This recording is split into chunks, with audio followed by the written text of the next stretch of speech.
Welcome to the Cyber Risk Management Podcast. Our mission is to help executives become better cyber risk managers. We are your hosts. I'm Kip Boyle, CEO of Cyber Risk Opportunities. And I'm Jake Bernstein, Cybersecurity Counsel at the law firm of Newman DeWars. And this is the show where we help you become a better cyber risk manager. The show is sponsored by Cyber Risk Opportunities and Newman DeWars, LLP. If you have questions about your cybersecurity-related legal responsibilities, and if you want to manage your cyber risks just as thoughtfully as you manage risks in other areas of your business, such as sales, accounts receivable, and order fulfillment, then you should become a member of our Cyber Risk Managed program, which you can do for a fraction of the cost of hiring a single cybersecurity expert. You can find out more by visiting us at cyberriskopportunities.com and newmanlaw.com.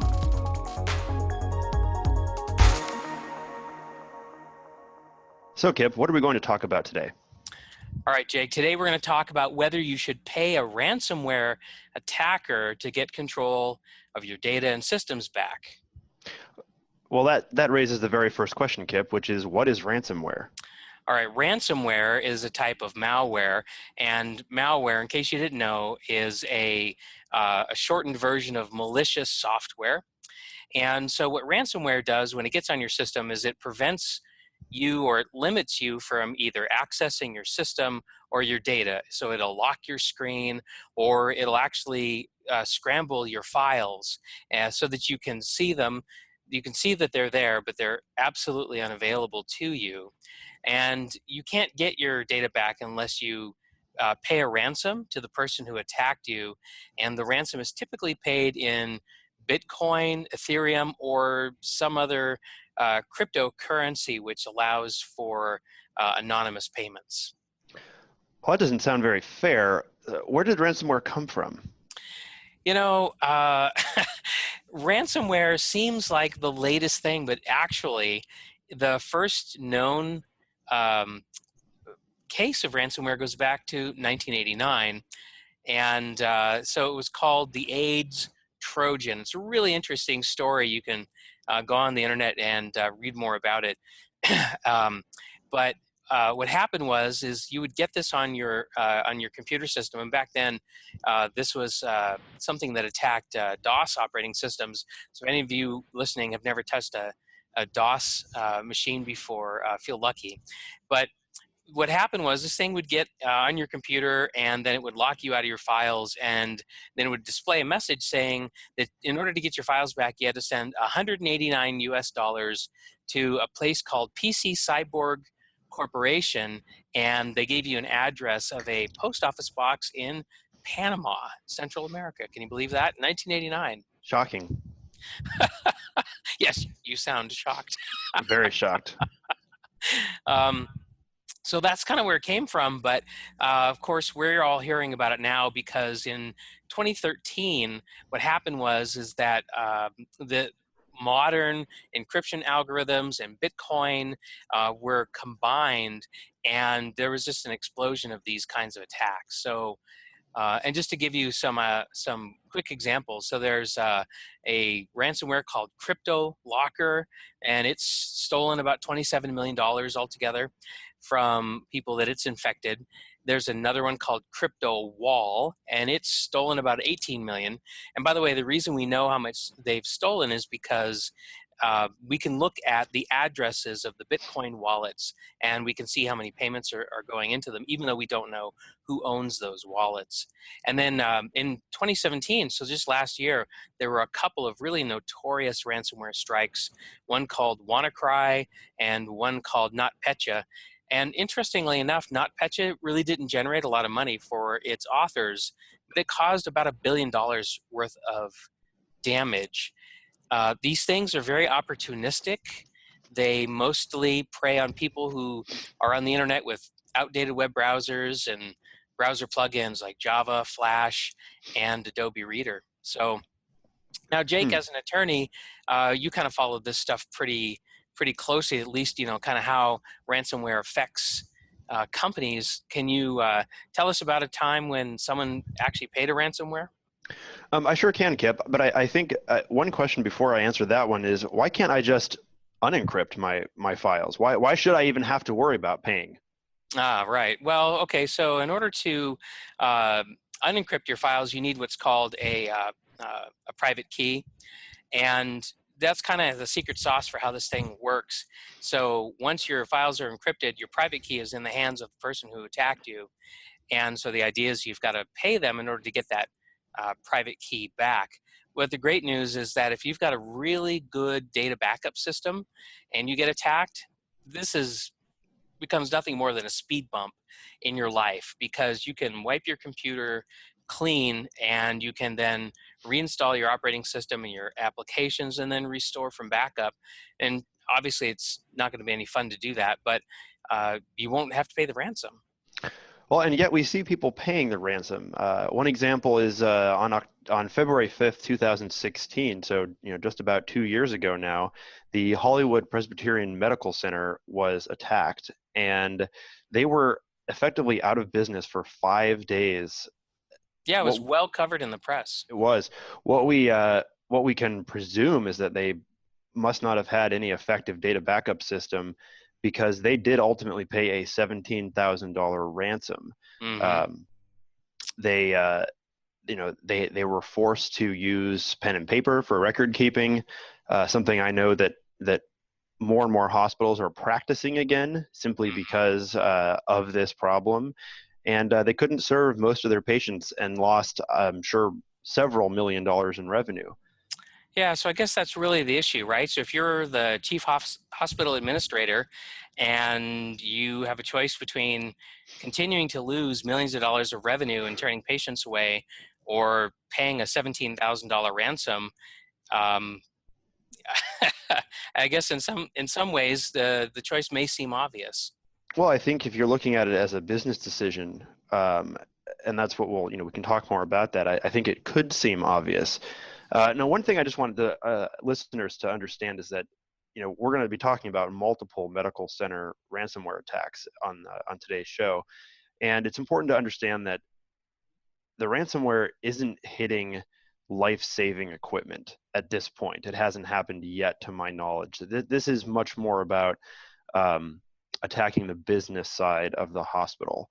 I think that I just want people to understand that we're not. It hasn't happened yet.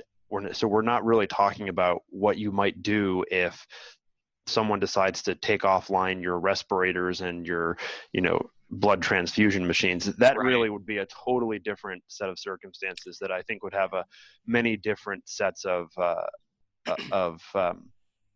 thinking. Different thinking would go into how you respond to that. Oh, absolutely, and in fact, it's another whole series of podcasts we could do, right, on the vulnerability of medical devices and medical equipment, life-saving and treating equipment, gamma knives and IV pumps, uh, implanted defibrillators. There's quite a bit at risk there, but yeah. So what we're really talking about is like scheduling systems and administrative systems. Right. Right.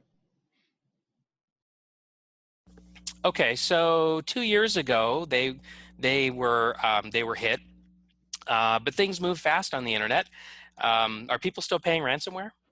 Yes, they are. In fact, less than a month ago, actually this month, the Hancock Regional Medical Center on January 11th was attacked, and this was covered in the press as well. And their CEO, Steve Long, said some interesting things in the press about this.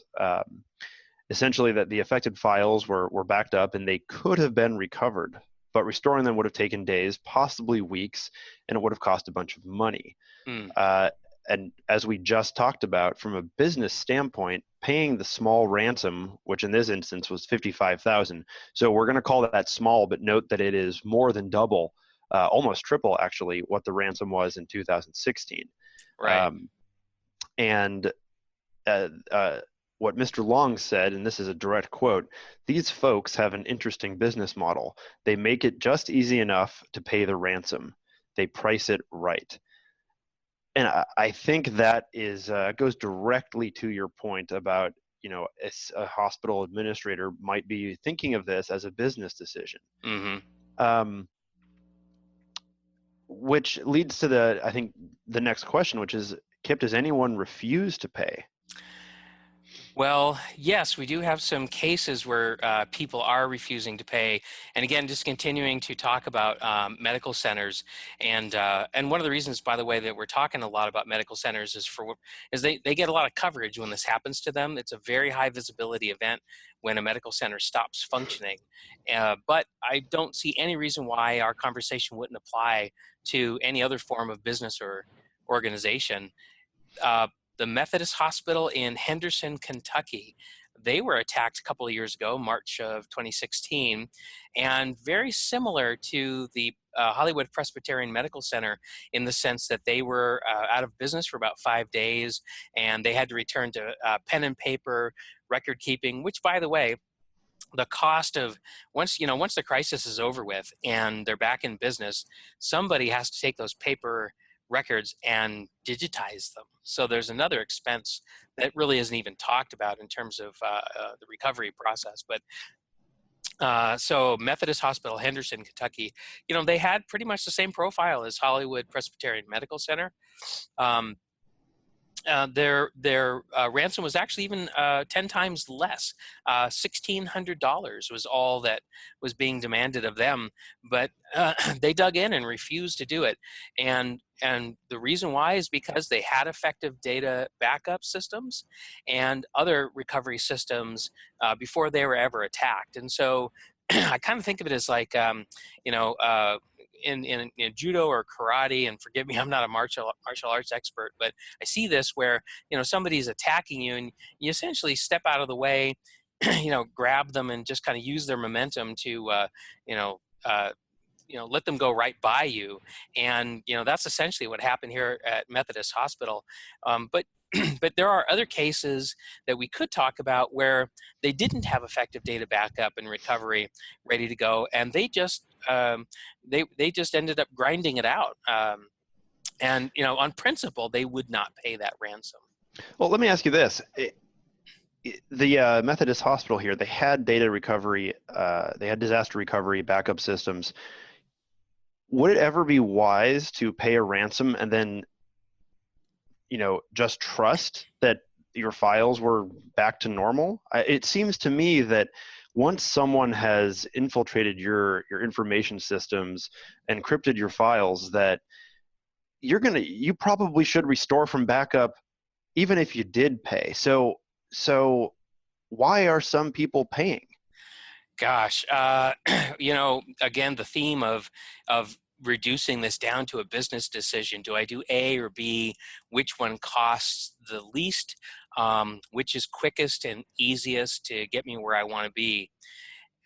That's where a lot of this is I think being driven from why people are paying. It's just less time consuming, and it kind of fits the paradigm of, do I buy tongue depressors from supplier A or supplier B? They're all pretty much the same, so I'll just go with the least cost alternative. And what's overlooked is things like what you're talking about, which is we don't know when somebody attacks our data what they've really done to it. So if we buy it back from them, how do we know that they didn't change it before they gave it back to us? Well, you have no idea, and Right. that's kind of my point. Is that if you're paying a ransom and you're expecting your data to be given back to you just as it was, I mean, look, these people are crooks, right? Even if they intend to give it back to you, there's no real reason to think that they're going to be able to decrypt everything and give it back to you just as it was before, as if they'd never happened.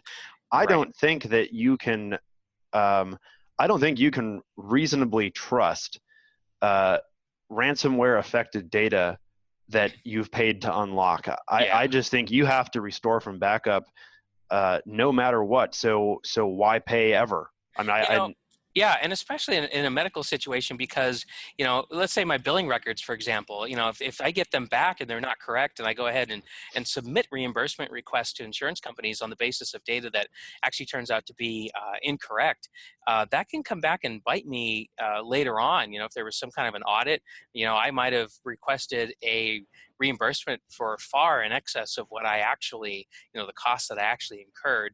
Um, or a patient's record or their dosing, the quantities of medicines they should have. I mean, there's a lot at risk here.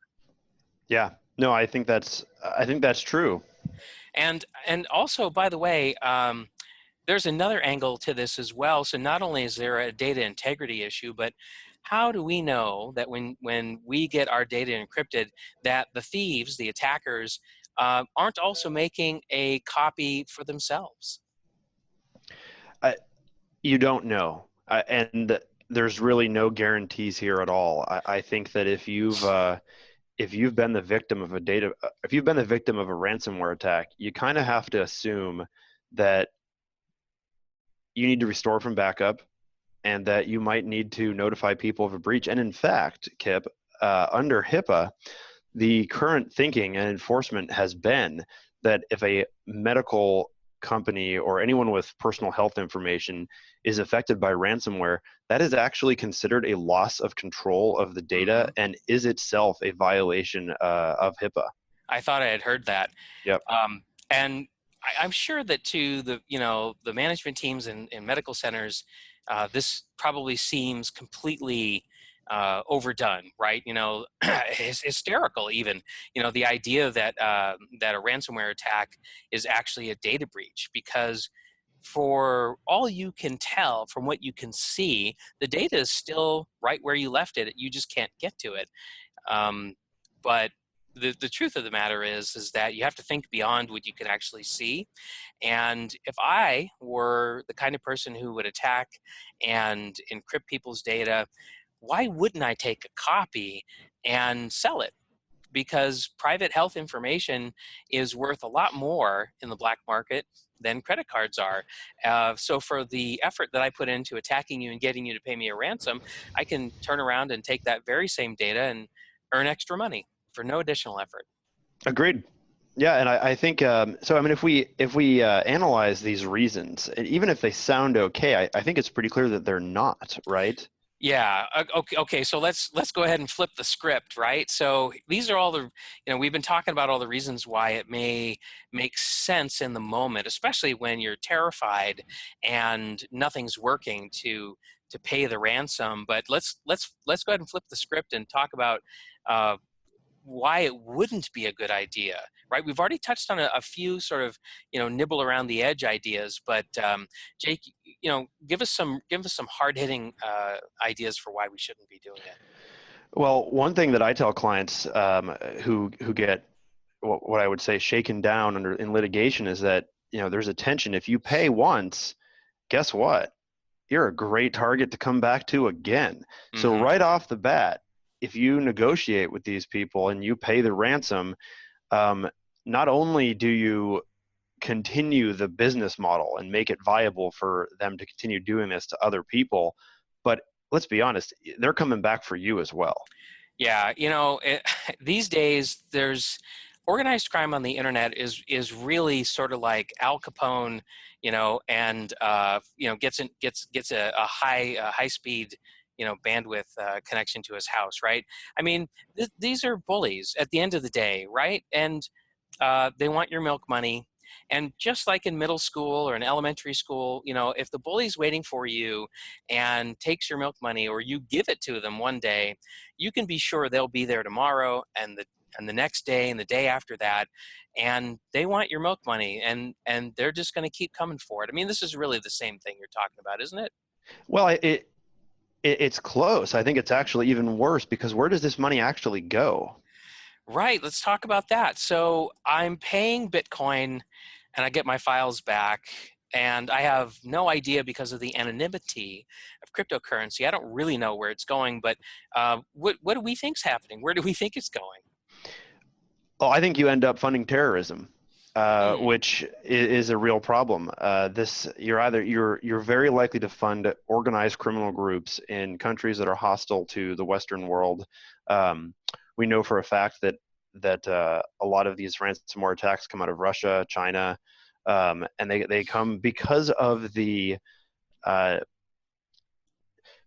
democratization that the internet offers for kind of force multiplication. Small countries who couldn't, who can't possibly compete with larger nations in a classical military sense, are absolutely able to cause just as much havoc online with cyber warfare. Right. And so these are also going to small dictatorships, um, fundamentalist terrorist Islamic groups. I mean, they're going to places that we probably don't want to fund. And I think, there's no way to prove that. That's kind of the definition of Bitcoin and anonymous cryptocurrencies.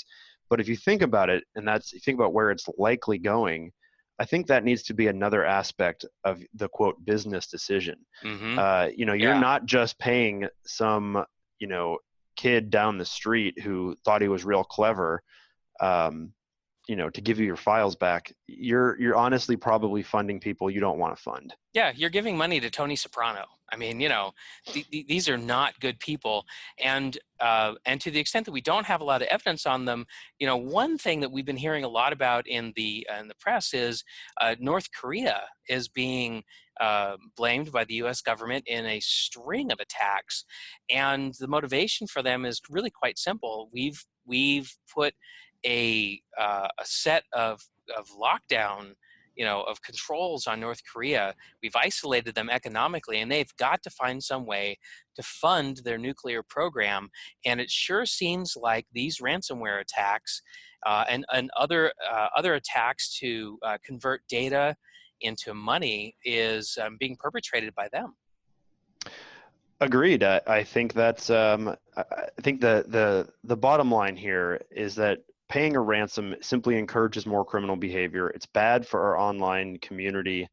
And once again, just to reiterate it, you never know if the attackers are going to keep their promises, and you don't know if they're actually gone from your computers or if your data is even the same as it was. Yeah. So when the CEO at Hancock, when I read that article and I saw that he paid a $55,000 ransom payment, I thought, well, there's 55,000 votes for more attacks. And it's, I really think about it as being unethical to pay a ransom with no thought given to the effect that it has on the larger community. I hope that these folks who pay the ransoms don't get hit again, but there's just no way to know. Well, any last thoughts on paying ransomware, Jake? No, I think that as you move away from the medical industry, the possible reasons for paying just continue to diminish. I think that as we've said, these have not been attacks on life-saving equipment. I don't want to imply that you should never pay the ransom if you're talking about life or death. That's obviously a different question. Hopefully, it won't come to that. But with respect to non-medical industries, back up your systems and don't encourage this behavior. Yeah, absolutely. Even though it's probably going to get worse before it gets better, we're encouraging our listeners is to not to become part of the problem. Well, thanks for joining us today on the Cyber Risk Management Podcast. Today we talked about whether you should pay a ransomware attacker to get control of your data and systems back. Thanks, everybody, for joining us today on the Cyber Risk Management Podcast. Remember that cyber risk management is a team sport and needs to incorporate management, your legal department, HR, and IT for full effectiveness. And management's goal should be to create an environment where practicing good cyber hygiene is supported and encouraged by every employee. So if you want to manage your cyber risks and ensure that your company enjoys the benefits of good cyber hygiene, then please contact us and consider becoming a member of our Cyber Risk Managed program. You can find out more by visiting us at cyberriskopportunities.com and newmanlaw.com. Thanks for tuning in. See you next time.